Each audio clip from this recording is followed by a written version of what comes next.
At Ritual, we know what goes into a magical holiday season: the potluck planning, the gift giving, the spreadsheets. This new year, take a moment for yourself with simple daily rituals that help you put your foundational health at the top of your to do list. Rituals Essential for Women 18 Plus Multivitamin is a clinically backed multivitamin featuring 9 high quality key essential ingredients to help you fill key nutrient gaps in your diet. Or maybe you're stressing your daily protein intake, or you want to double down on support for your gut microbiome. From plant based essential protein to 3-in-1 pre, pro, and postbiotic strains with Symbiotic Plus, Ritual helps you focus on supporting your body after a long season of juggling everybody else. And for a limited time, do it with 30% off a 3-month supply at ritual.com/podcast. These statements have not been evaluated by the Food and Drug Administration.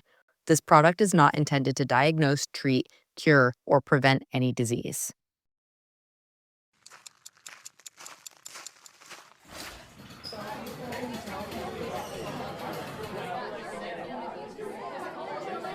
They say there's no good news. There's no good news.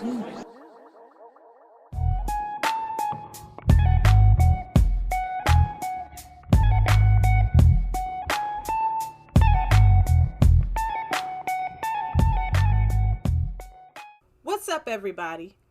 Welcome back to another No Good podcast with me, Misha Anai, aka No Good Writer, and my co-host, the Anonymous K9.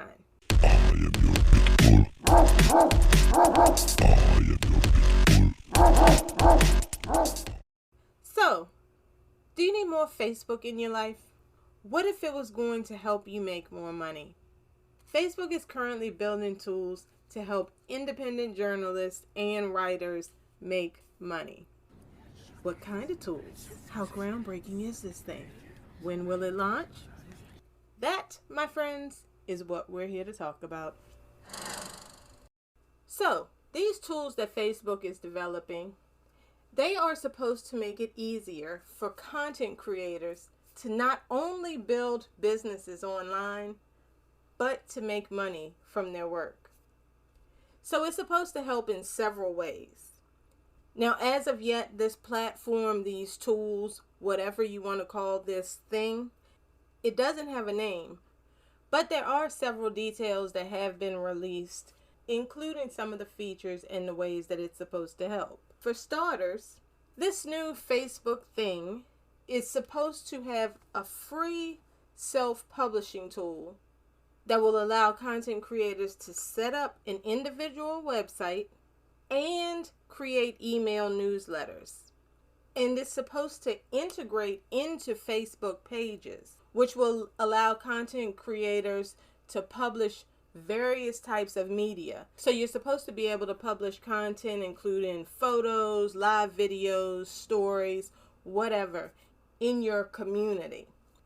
Another feature that Facebook advertises with this new thing is the ability to create Facebook groups. Now, why Facebook is advertising this as like one of its key features, I'm not sure, because there are thousands upon tens of thousands of Facebook groups. But in its press release, Facebook said that you'll be able to create these groups and you'll be able to nurture your community of readers. So I'm thinking that maybe one of the selling points is that you can create these groups and it'll be somewhat seamless with the website that you're able to create and with the email newsletter. It'll probably all work together some kind of way to make it a more seamless and united experience.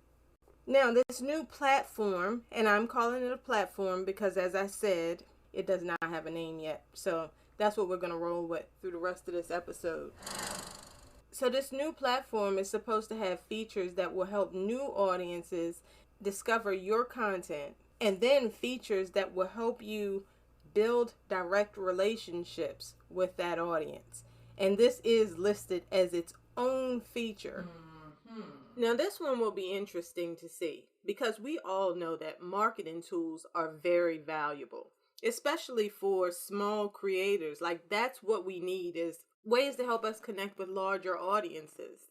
And almost every social media out there, well, at least the major ones, They all have discovery tools that allegedly help introduce your content to new people. But those tools are not offered to everyone equally. Usually, discovery tools are primarily for people who are already generating a buzz, people who already have a solid brand or a large audience. So, for Facebook to list this individually as a selling point, that there will be tools that help you connect with new audiences and build relationships, it'll be really interesting to see what those tools are and whether they're delivered to everyone, because you know how social media is, including Facebook. Half of the time, not only do they not offer everyone access to discovery tools, but they don't even want you to connect with your own damn audience. Half the time they limit your reach on that. So for Facebook now to say that it's going to create this platform and provide tools for you to reach new audiences, the tools themselves, the existence of that wouldn't necessarily be that different. But for a major platform to offer those tools to everyone equally, to actually genuinely help you grow your audience, that would be different. I'm a little skeptical about that, but we will see.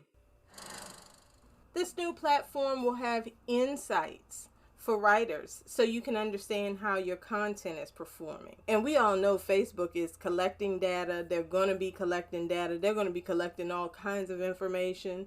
So I guess they decided to do a favor and pass that along to, the people who actually own the content. They're going to dial you into the data that they're scraping and collecting from your content.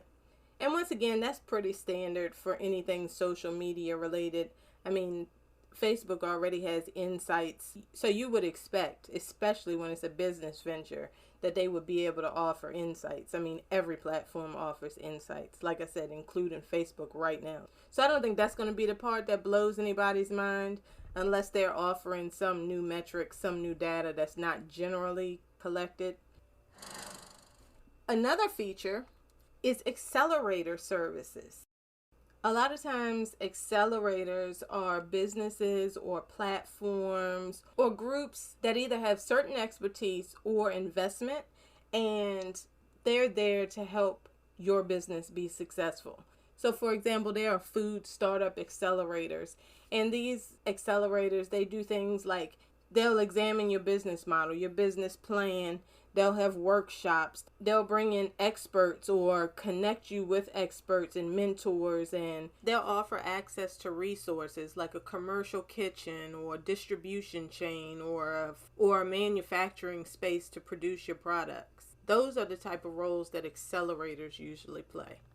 Now, Facebook said its accelerator services are going to help creators come together and learn best practices. So to me, that sounds like they're blending networking with a library of resources. Maybe videos, maybe tutorials, how-tos, whatever. But who knows? It could be very valuable. Maybe they'll focus on things like regulations and taxes and stuff that small businesses and freelancers that we're often, I mean, you know how it goes. We don't have legal departments and legal teams and all of those good things, especially not in the beginning. So a lot of that stuff, we're just winging it, kind of doing it the best way we can, if we're doing it at all. When it comes to laws and regulations and rules, not too long ago, there was a post on nogoodwords.com about Molly May Hague. She's an influencer, actress, YouTuber person in the UK, and she got cited by authorities because her Instagram giveaway violated regulations. And not long before that, I put up a post on tips on US regulations for influencers. So when Facebook refers to, helping creators learn best practices, maybe that's the type of thing that they're referring to, which, I mean, that could be really useful because a lot of small creative businesses,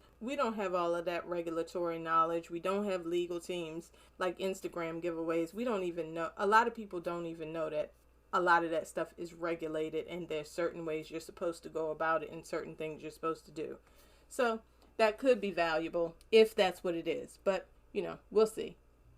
Actually, let's not leave that to chance. Mark Zuckerberg, I know you're listening because you've been spying on me for years. I am making a formal request that your accelerator services for the freelance platform include tax and regulatory assistance. And please do not make me send my boss to have to ask you unpolitely.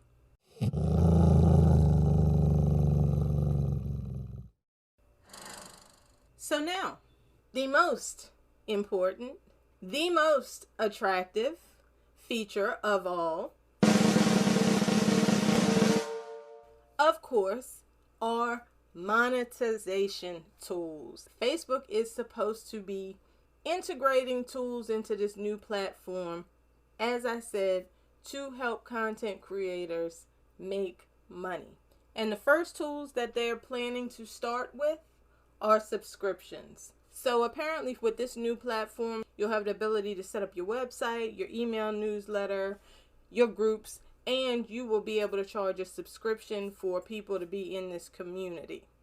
Now, a lot of media sources that have caught wind and have talked about this new Facebook platform, when Facebook mentioned email newsletters and they mentioned subscription tools, those media sources, they're thinking this is going to be reminiscent of Substack. So if you don't know, Substack is a newsletter platform. And basically what it does is it allows people to create newsletters, and then you can send those newsletters out to your communities, to your subscribers, either for free or you can charge monthly subscriptions. And a growing number of journalists who had traditional jobs who've gone independent, or freelance journalists, or just freelance writers in general who have a brand, that's what they're doing and that's where they are.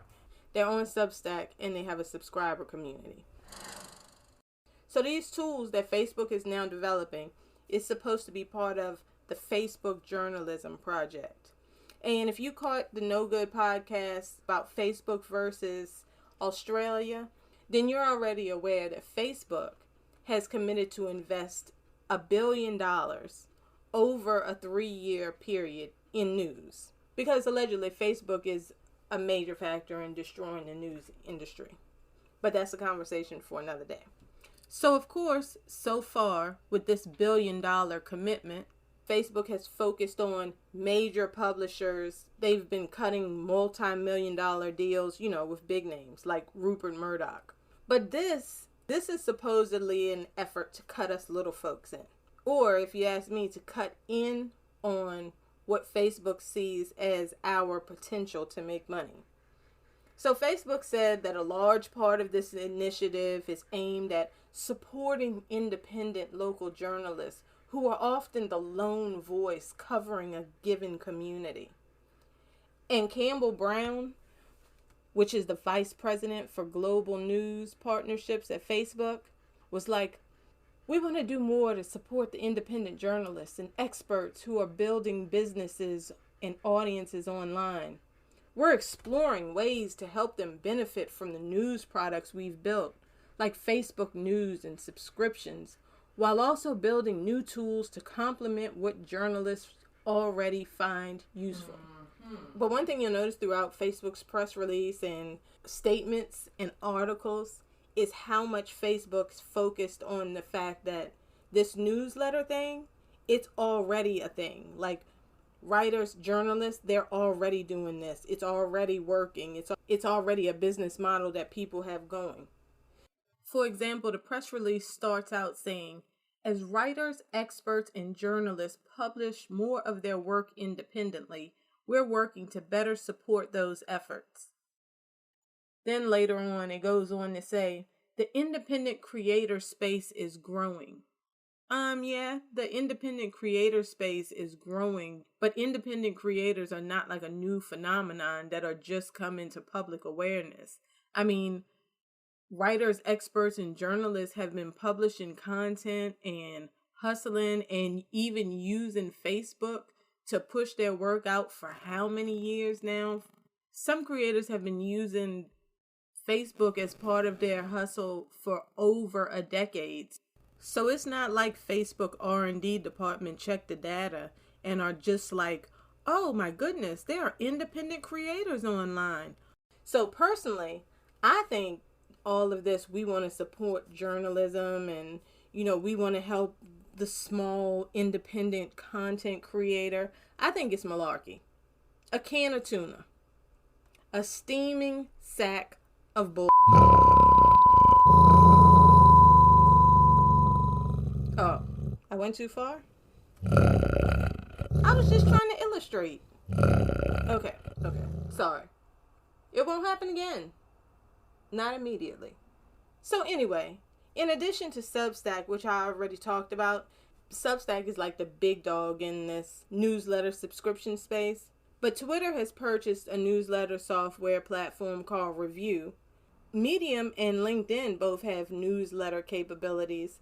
So, as I was saying, I believe Facebook is just trying to get in on a market that's hot and to stay relevant, because what they're proposing, or at least how they've laid it out thus far, it's not like this is groundbreaking new territory that they're covering. They are basically bringing up the rear in this whole newsletter game and just putting a noble spin on it. Which, that's business. I'm not knocking that part. I'm just saying that there are people, they've been hustling using Facebook for the same purposes that Facebook is outlining here for years and not getting a dime out of it. So now for Facebook to act like it's discovered a new trend and it's trying to help the little guys, the little gals out. Please, you can spare us the story about your reverence for journalism and just invest that energy in creating the best freelance platform that you possibly can. As the New York Times said, quote, Mr. Zuckerberg noticed the growing trend of independent journalists monetizing their work and urged the team to make this new Facebook platform for freelancers a priority. Yes, once good old Zuck saw dollar signs among small creators, now small creators are a priority. Like I said, I'm not mad at any business that's trying to cash in where they can, but don't try to make it seem like your effort is more noble than all of the other efforts out there. You're just bringing another product to a market that already has products in that same realm. And Facebook's possibly could be better. Facebook's possibly could help a lot of people gain success. So once again, I'm not knocking it in that regard. So another caveat to keep in mind with this new platform is Facebook said it's going to start by partnering with a small subset of independent writers.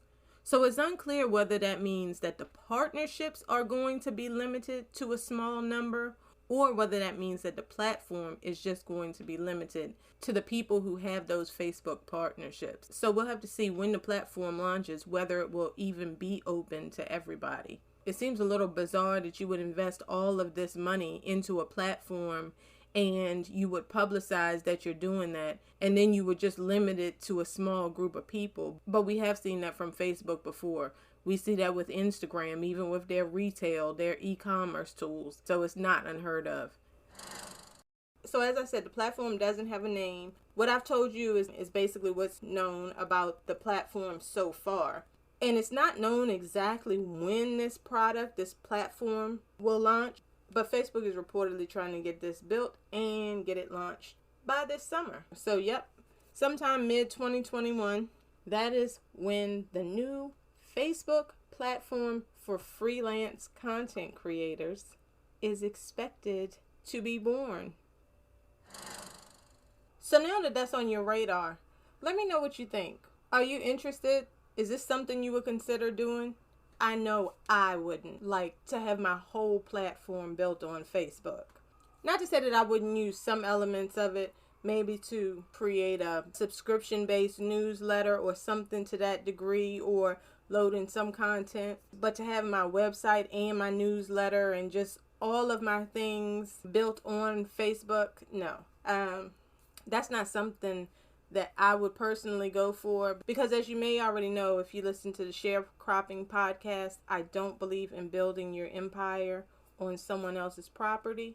So this whole idea of we have all of the tools you need and it'll all be integrated and it'll all be hooked into Facebook pages and Facebook news and all of these things, that's just, Facebook overload to me. It's too dangerous, too risky. And as with most of these platforms, a lot of times when you're conducting any kind of business on them, they have most of the control. They have to say so. They play around with their algorithms. They do all kinds of funny stuff, shadow ban you, and just do all kinds of stuff. And me personally, I can't be going for all of that where, I'm bending and bowing and at the mercy of what Facebook wants my outcome to be. No, but that's my personal opinion. I would like to hear what you guys think, how excited you are about this, whether you have any concerns, whether it's something you think about doing, any of the things that you would like to say. You can go to nogoodwords.com and you can leave your thoughts on the show notes, or you can hit up any of the social media channels and we can get a conversation popping that way. So me and my co-host, we would like to thank you for listening as always. And if you would like to show us some love, the PayPal and Cash App details are wherever you found this podcast. Plus you will be able to find them on the show notes on the site. As always, any and everything is appreciated. And so you can continue to get podcasts that keep you in the know. Please subscribe on your favorite platform. Until next time, folks.